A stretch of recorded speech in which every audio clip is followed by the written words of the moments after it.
Dice entonces, Seguridad Social, Código Sustantivo del Trabajo, artículo 27, ¿ya? El artículo 27 es el que regula todo lo relacionado con la seguridad social, pero este artículo fue complementado principalmente con la ley 100.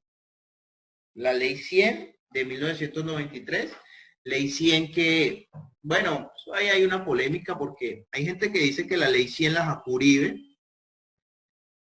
Lo que sí se sabe fue que fue dentro del gobierno de él, pero otros dicen, no sé si es por escudarlo, que dicen que él lo único que hizo fue presentarla, que porque fue otro el que la creó y él lo único que hizo fue presentarla y pues esa vaina salió. Eh, pero pues bueno, uno nunca sabe cuál es la verdad. Pero la ley 100, pues prácticamente es como nos tiene el sistema de salud en estos momentos. Lastimosamente, o sea, la ley 100, que es la ley relacionada con todo lo de seguridad social, o sea, ella tiene cosas buenas, muchachos. No, no podemos decir que ella es mala completamente del todo. Yo no sé si ustedes sepan, pero anteriormente, antes de que existiera la ley 100, eh, protección en cuestión de salud solamente tenían las personas, o sea, usted trabajaba y prácticamente usted era el único que estaba como cubierto en cuestión de salud. Eso no cubría, digamos, a su familia, ¿ya? En ese tiempo existían todo lo que se llaman los hospitales municipales y departamentales, y pues las personas que no tenían alguna cuestión, o sea, que no podían pagar su salud independiente, y pagar su salud independiente era ir a la clínica y pagar ella misma de su bolsillo. No, no es que existiera así como que una EPS independiente o algo así, no, sencillamente pedías una cita y la pagabas de tu bolsillo. Pero el hecho de tú estar trabajando no quería decir que con tu trabajo tú cubrieras a tus padres, a tus hijos, a tu esposa o a tu esposo. Antes no era así, solamente era para ti. La ley 100 sí dio esta cobertura ampliada a todas estas personas, pero algo, digamos, corrupto o algo que sí se vio como feo es el hecho de que toda esa cantidad de plata que le sacan a las personas se van a una EPS, y esa EPS, en vez de responsabilizarse por la salud de las personas, supuestamente subcontrata algo que se llama una IPS. Y después ese EPS aparece una cantidad de problemas porque la IPS dice que la EPS no les ha pagado desde hace 2, 3, 4 meses. Sacan cuentas de 100, 200, 300 millones de pesos. Y las EPS prefieren declararse en quiebra antes de dar la plata. Entonces, eso lastimosamente da para decir, y muchas personas pues lo dicen, que eso de la salud se volvió un negocio. Un negocio de unos cuantos que armaron sus EPS, que armaron sus cuestiones, a punta de la salud de las personas se enriquecieron, y cuando les tocaba el momento de responder por eso, sencillamente se hacían lo que con ellos no eran y suerte. Y el mismo gobierno, no hay tutela que valga ni nada, parece que esta gente, no sé, o le unta con plata a más de uno, quién sabe qué, pero pareciera que fueran intocables estas EPS. Entonces, pues tienen como sus cosas, parecía una buena idea desde un principio, pero que lastimosamente se corrompió en el proceso, ¿ya?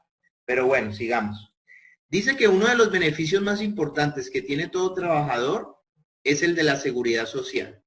Se supone que la salud, muchachos, es un derecho fundamental, constitucional. Eso quiere decir, es un derecho fundamental, quiere decir que toda persona colombiana dentro de su país, Colombia, tiene obligatoriamente derecho a la salud, obligatoriamente, ¿ya? ¿Cuánta gente no han dejado morir en la puerta del hospital porque no los dejan entrar? Entonces uno dice, ¿hasta dónde se supone que tengo obligatoriamente derecho a la salud? Dice, este beneficio debe ser garantizado por el empleador y por el Estado. Ya entre los dos deben garantizar que la persona tenga derecho a todo lo que es la seguridad social.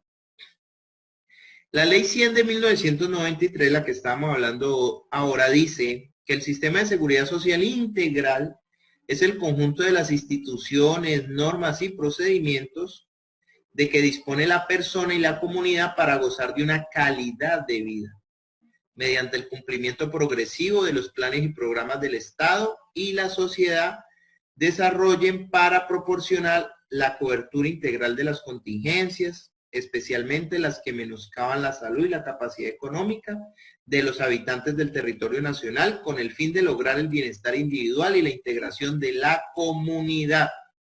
Uno lee eso, muchachos, y uno llega y dice, hijo de madre, esa ley 100 es lo mejor del mundo.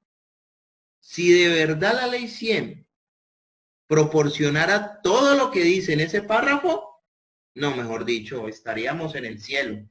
Pero, pues, lastimosamente nosotros conocemos nuestro sistema de salud del país. Continuamos.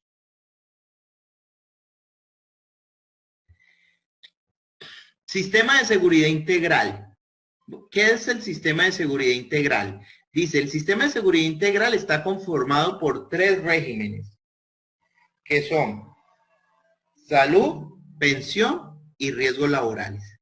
Esos 3 juntos se le conocen como sistema de seguridad integral, a esos 3 juntos. Todo trabajador que esté vinculado mediante contrato de trabajo tiene derecho a estos 3 elementos del sistema integral. A los 3, a salud, pensión y riesgos laborales. El solo hecho de tener un contrato de trabajo, ya tienes por la obligación de las leyes del gobierno, tienes derecho a estos 3 elementos. Vamos entonces a hablar de cada uno de ellos. Empecemos por el Sistema General de Seguridad Social. Dice el Sistema General de Seguridad Social en salud. Entonces vamos a empezar con el primero. Vamos a empezar con salud. Recuerden que son el Sistema General Integral, es salud, pensión y riesgos. Vamos a empezar con salud. Dice, la empresa tiene la obligación de afiliar a sus trabajadores a la EPS que el trabajador elija. Miren, aquí está, supremamente importante. Muchachos, a veces da tristeza, y en especial a veces se ven los aprendices, que llegan los aprendices a una empresa, aprendices que de pronto nunca han tenido una EPS en su vida, y llegan a una empresa, y como la amiga de la secretaria es de alguna EPS, le ponen hasta escritorio, mesa y todo ahí dentro de la empresa, y el pobre muchacho o muchacha, con tal de que lo contraten, su primer trabajito en la vida, le dicen, sí, vea, tiene que ir a donde esta señora y que la inscriba a la EPS. Y los ponen a meterse en unas EPS que ellos ni siquiera saben en qué se están metiendo. Muchachos, la EPS la escoge el trabajador. Y no es donde usted le diga, ni vaya, siéntese allá que allá lo afilia. Es donde usted quiera. Hay EPS que la gente hasta le corre. Y usted de pronto, sin darse cuenta, lo mandan a una de estas. Y después de que entre, ahí sí es cierto que esperar un año entero para poderse salir. Bueno. EPS que deberá hacerse cargo de la salud del trabajador en cuanto a las enfermedades o accidentes que sufra, que no sean de origen profesional. ¿Ya? La EPS. Entonces, la EPS se encarga de 2 cosas. ¿De qué se encarga? Se encarga de todo lo relacionado con enfermedad y accidentes que no sean de origen laboral. Cualquier enfermedad o cualquier accidente que tengas por fuera de la parte laboral, la EPS tiene que cubrirlas. ¿Qué más dice? Para que la EPS pueda garantizar al trabajador la salud, mensualmente hay que realizar un aporte. Y este aporte es del 12.5%, en donde el empleador, le toca colocar el 8.5% de ese 12.5% y al trabajador le toca poner el 4%. ¿Ya? O sea que entre los dos pagan ese 12.5%, pero a la EPS le llega el 12.5%. Hagamos de cuenta que usted gana el mínimo, 877.803 por 12.5%. Eso quiere decir que mensualmente a la EPS le está llegando, vamos a poner una calculadora rápidamente, 877.803 por 12.5%. Mensualmente le están llegando 109.000 pesos, 725 mensuales para el pago del EPS.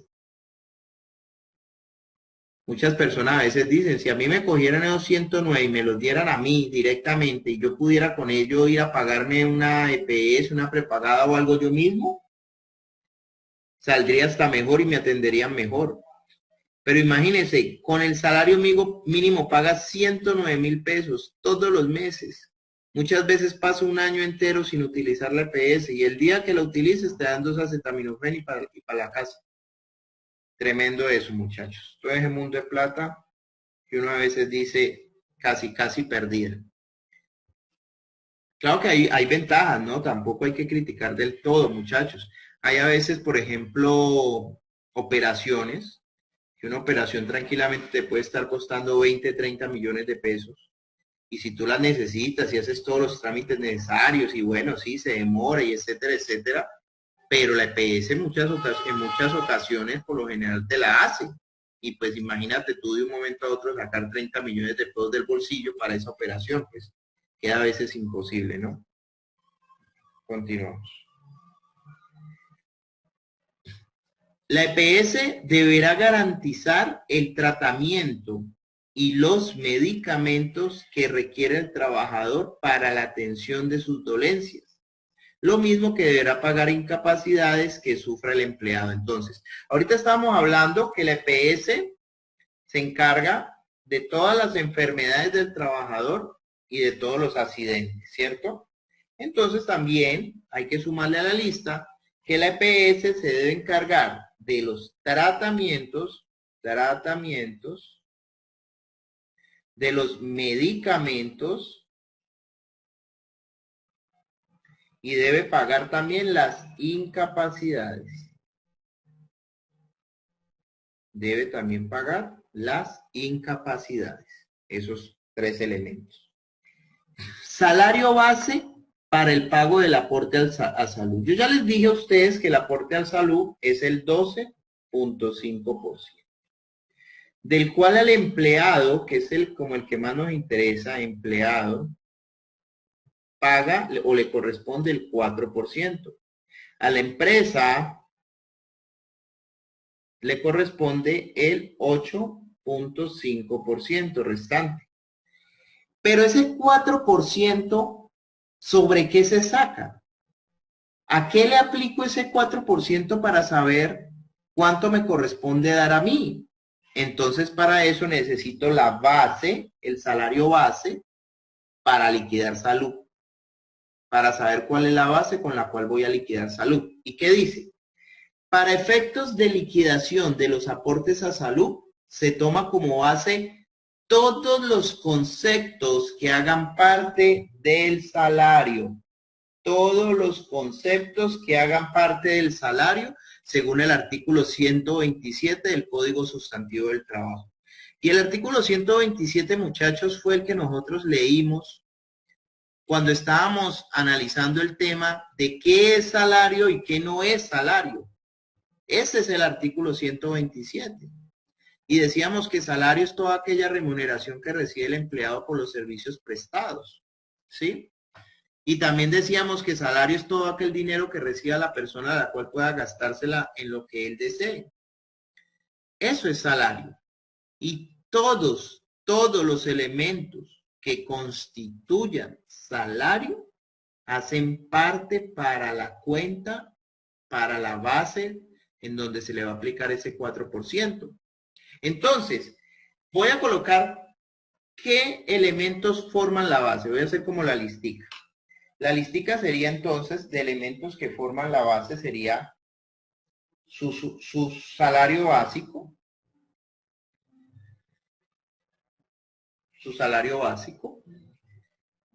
más sus extras. O sea que si usted en un mes hace más plata por extras, le toca pagar más en salud, le hacen más descuento porque todo suma ahí. Más recargos, más comisiones, extra recargos, comisiones, el salario, más cualquier bono que sea salario, cualquier bono que sea salario. Lo único que no entraría ahí sería el auxilio de transporte, porque el auxilio de transporte no es considerado salario.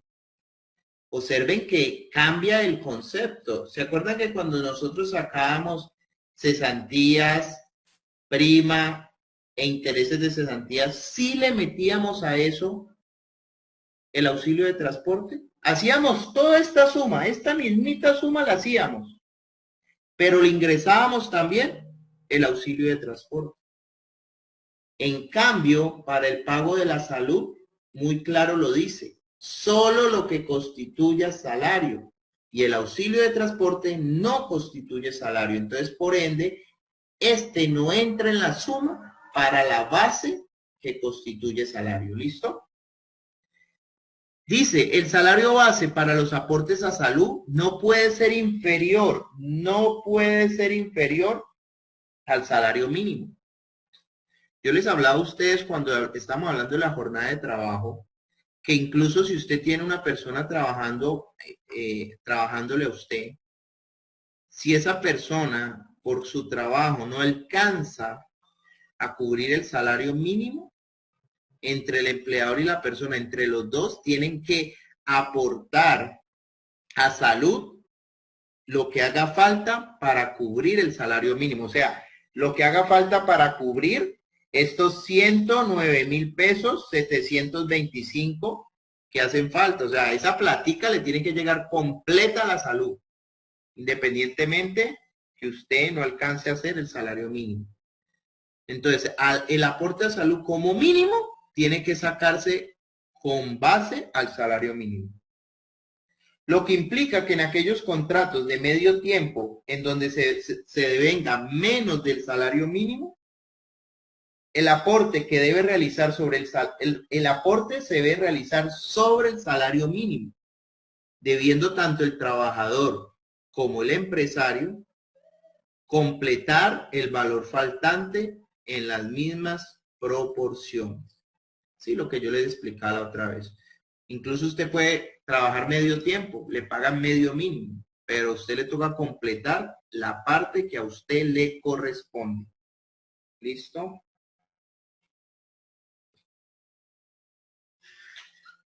¿Y cuál es esa parte que a cada uno le corresponde? Aquí hay un ejemplo. Supongamos que un trabajador devengue un salario de 450,000 pesos.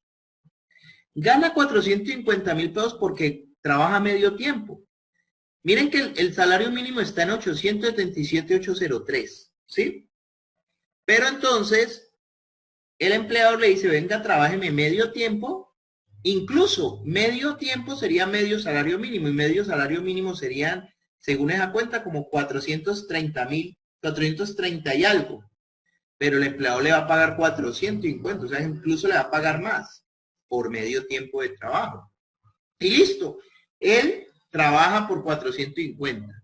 Pero en el momento en que van a hacer el aporte a salud, al empleador le toca dar 74,613 como sea, que sería el 8.5 del salario mínimo. Mire que ese porcentaje no se le saca a los 450. Ese porcentaje se le saca es al salario mínimo, porque los aportes a salud tienen que ser con base mínimo el salario mínimo. Y el trabajador le van a llegar sus 435,000 pesos de sueldo, pero el empleador le va a decir, espéreme un momentico, que tengo que restarle 35.112 que le corresponde a usted en salud. Y usted va a decir, uy, pero ¿por qué 35.112? Si yo, perdón, aquí no era 435, eran 450 lo que gana. 450. Y entonces usted va a decir, uy, pero ¿cómo así que me va a descontar 35.112? Si yo gano 450 y a los trabajadores les toca poner ese 4% de salud, entonces serían 450 por 4%, a mí me tocaría apenas 18.000. ¿Por qué me va a cobrar 35? Por lo que les estoy diciendo, muchachos.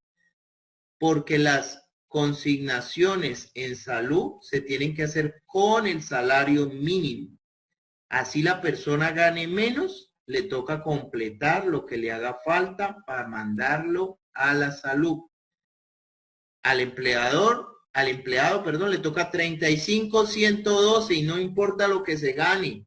35, si se gana el salario mínimo o más abajo, hay que mandar 35.112.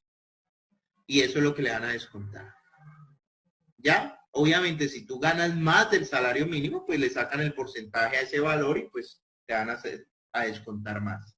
Entonces, esta parte no, sino 35.102. Y eso que esto es solo salud. Después vemos cuánto les cuentan por pensión, que es otro 4%, pues adelantándome un poquito, que serían otros 35.112.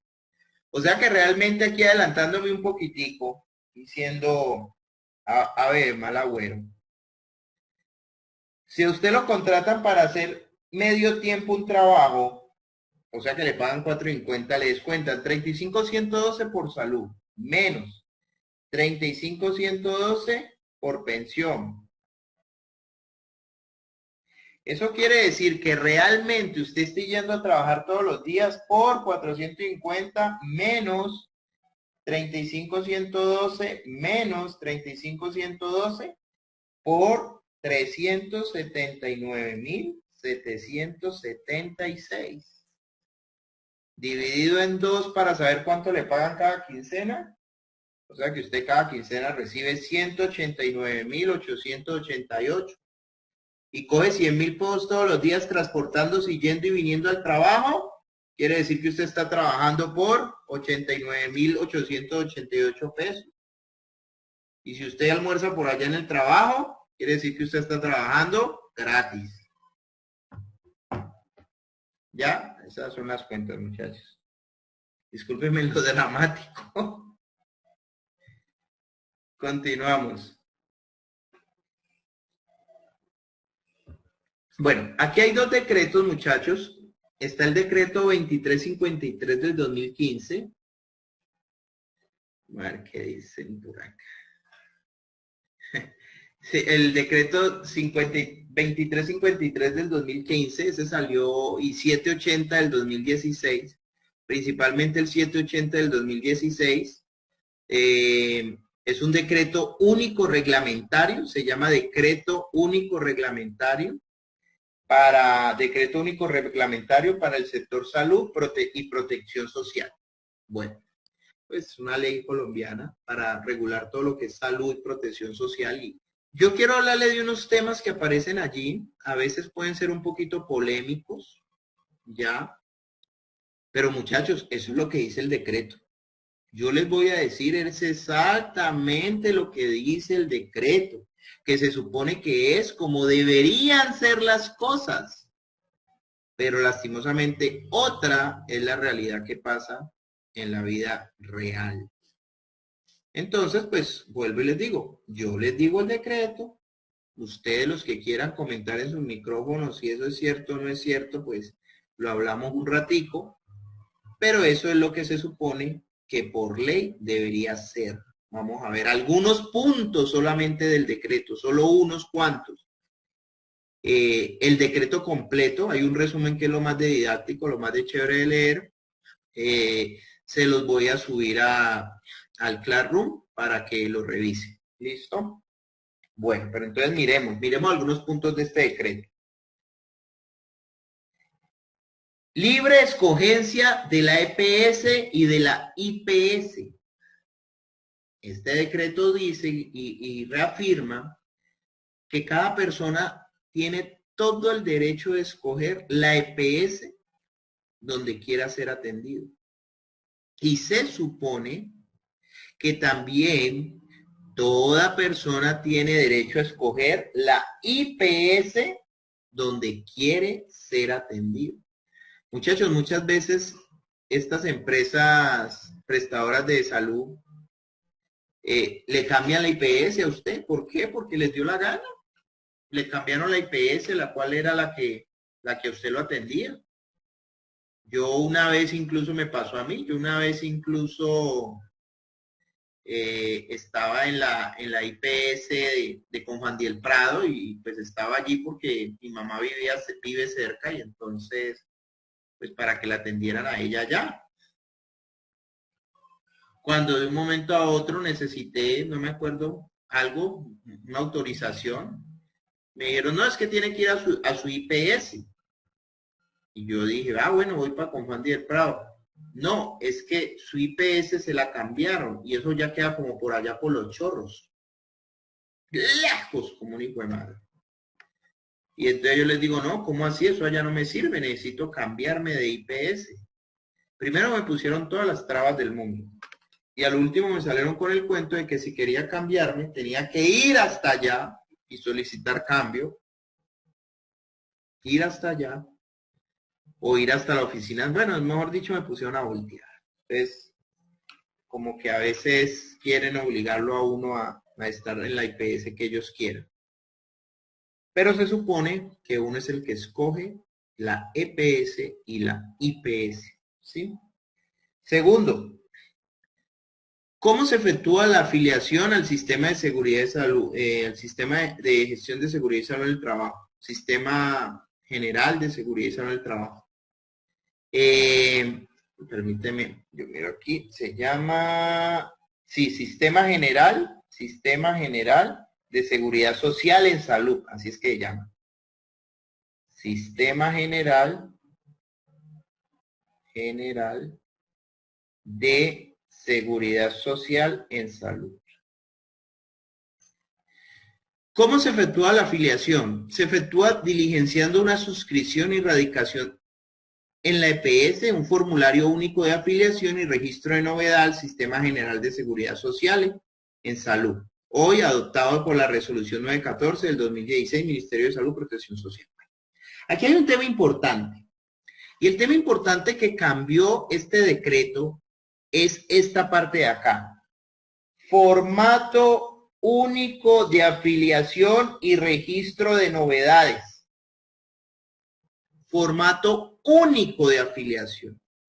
¿Por qué? Porque es que anteriormente al 2016, cuando salieron pues todas estas EPS y todo, muchachos, cada una de las EPS tenía su formato de afiliación independiente, personalizado, donde le hacían a veces preguntas a las personas para afiliarlas que como que no tenían nada que ver.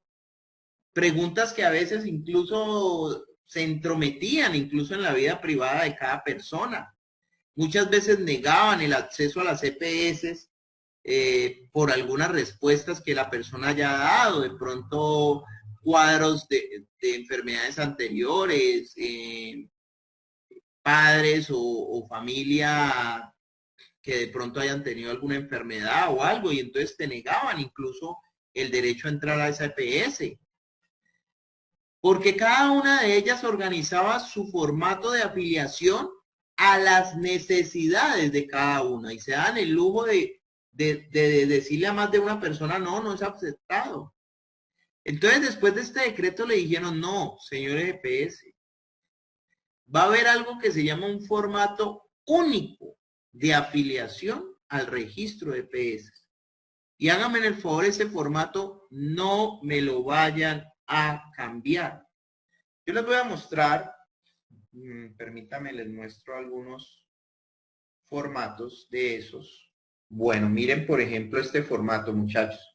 Este formato es un formato de Comeva, Vamos a ver un punto, determine por ejemplo el 15, dice administradora de riesgos laborales, para poner el nombre, residencia. Vamos a ver un punto por aquí abajo. Estos cuadritos, por ejemplo, EPS anterior, el 43, vamos a ver uno de estos códigos, declaración de autorizaciones, 51, autorizo al EPS para reponer información.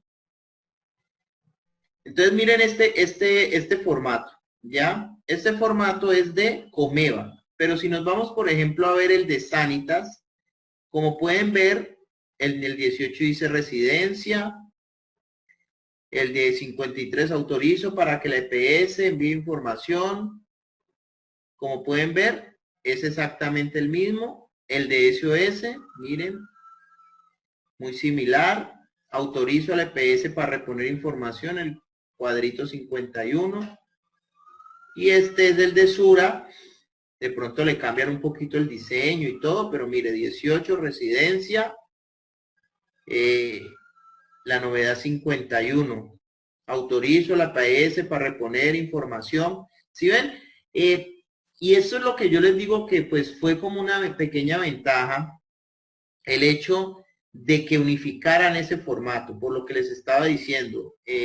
Las EPS habían cogido el tema de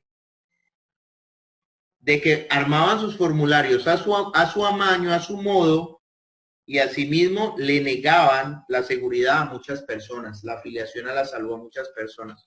Entonces, bueno, este decreto, estamos hablando del decreto 780 del 2016, les dijo, no, qué pena, pero van a comenzar a manejar a partir de ahora el formato único de afiliación y solamente se van a hacer las mismas preguntas que están en cada uno de estos formatos. Bueno, ¿qué más dice? La EPS puede exigir como requisito para la afiliación la declaración del estado de salud.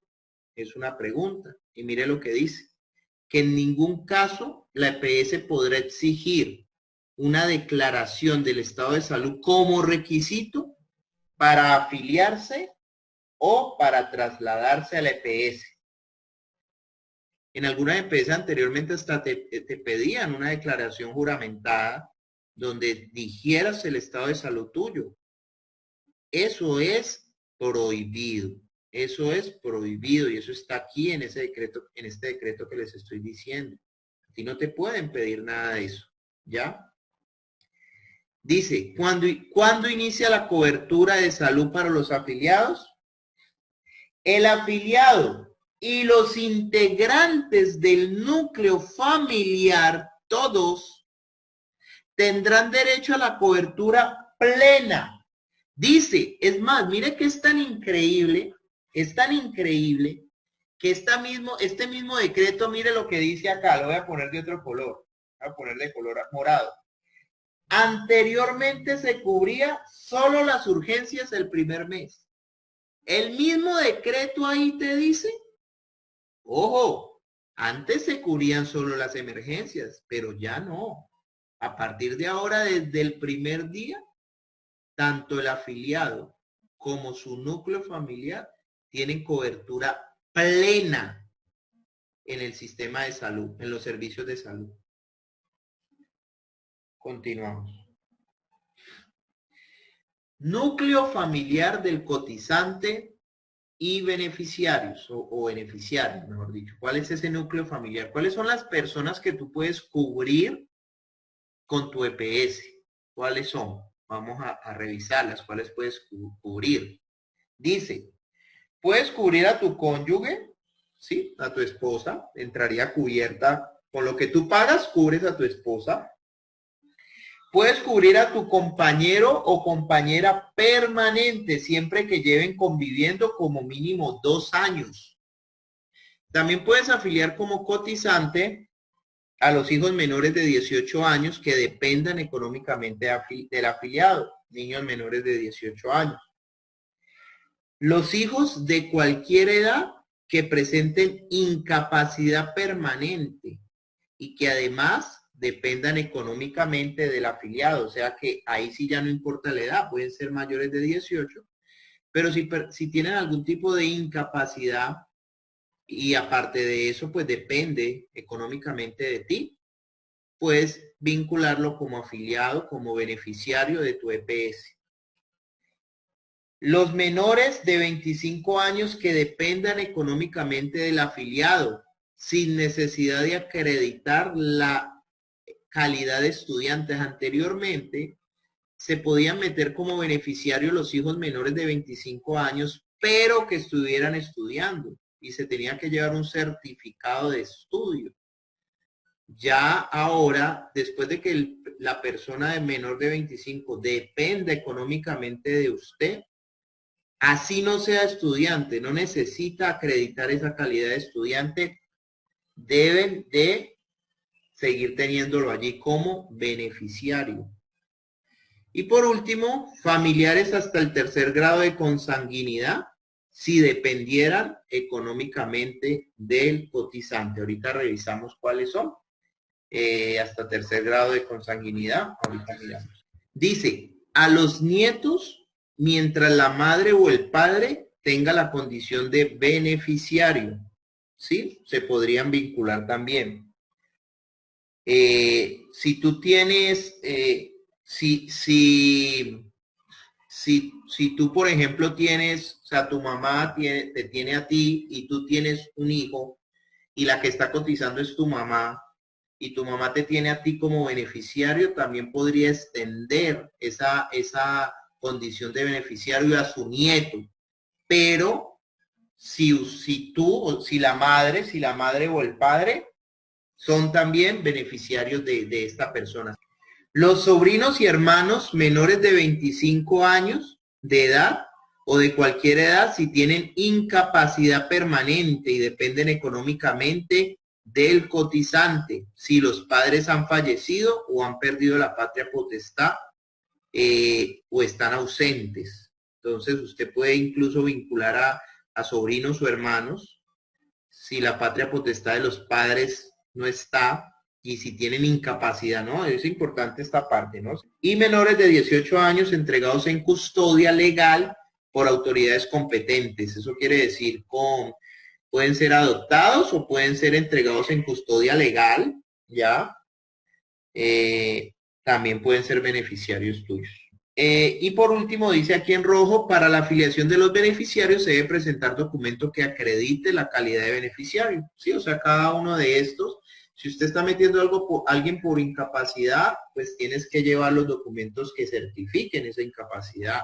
Si usted está llevando a alguien que adoptaste, pues tienes que llevar los documentos de la adopción y así sucesivamente. ¿Listo?